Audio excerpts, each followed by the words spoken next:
Martins, Sesks and Renars Francis opened the road on Super Sunday, fighting for pride after their Day 2 retirement in Sweden. And Sesks' flat-out commitment on the Västervik stage demonstrated there's plenty more to come from the Latvian livewire this season. He's driving on ice at 150 kilometres an hour, taking a left-hander and just biting those studs into it. Again, over 180 kilometres. What a stage this is. Goodness me.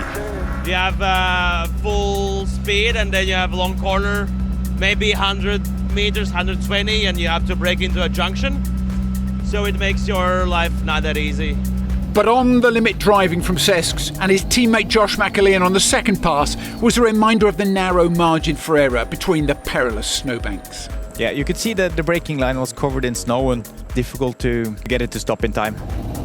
Ooh, way too late on the brakings there. At the top of the leaderboard, it was a rerun of last year's finale in Sweden, with Elfyn Evans and Takamoto Katsuta trading stage wins from first and second place on the final morning of the rally.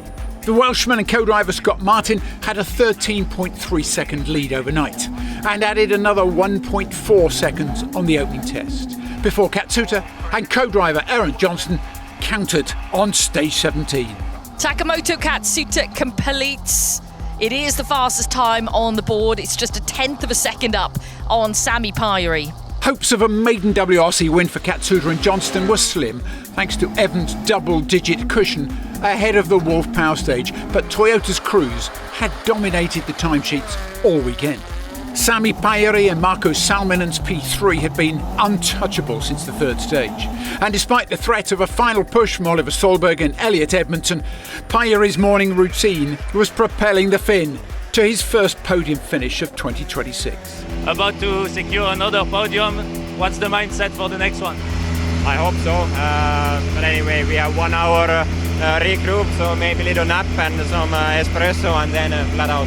Despite solid driving from Adrian Formeau, Esa-Pekka Lappi and Thierry Neuville, a lack of mechanical performance left the Hyundai crews fighting for the spoils of the top five. The rear is moving out and then mid-corner it's full understeer and then they are on throttle and then it's sliding out, so it's like he's taking the corner at least twice, maybe 3 times. Lappi's lack of commitment during the penultimate test allowed Formeau to sneak into 5th place, while a 1-minute penalty for Neuville's insecure helmet on stage 15 brought Rally 1 rookie John Armstrong into contention for 7th.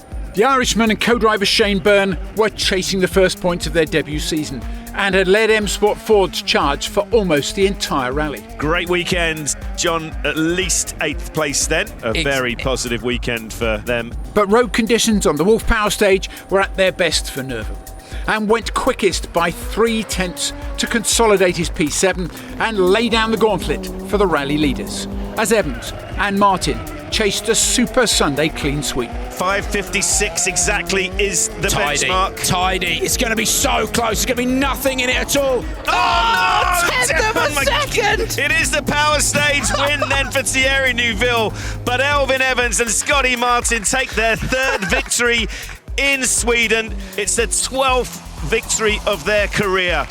Yeah, obviously pretty chuffed and relieved now. We weren't sure how the power stage was going to look. Of course, difficult with all the time management and so much gravel, but happy with the time in the end, and of course happy with this result. So big thanks to the team. They've done an incredible job once again, and again to be on a Toyota 1, 2, 3, 4 feels amazing.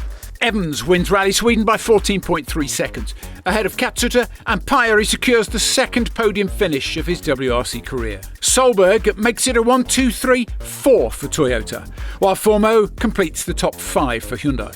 In the Drivers' Championship, Evans has a 13-point lead ahead of Solberg, while Katsuta moves into the top 3. Next up, Safari Rally Kenya. See you there.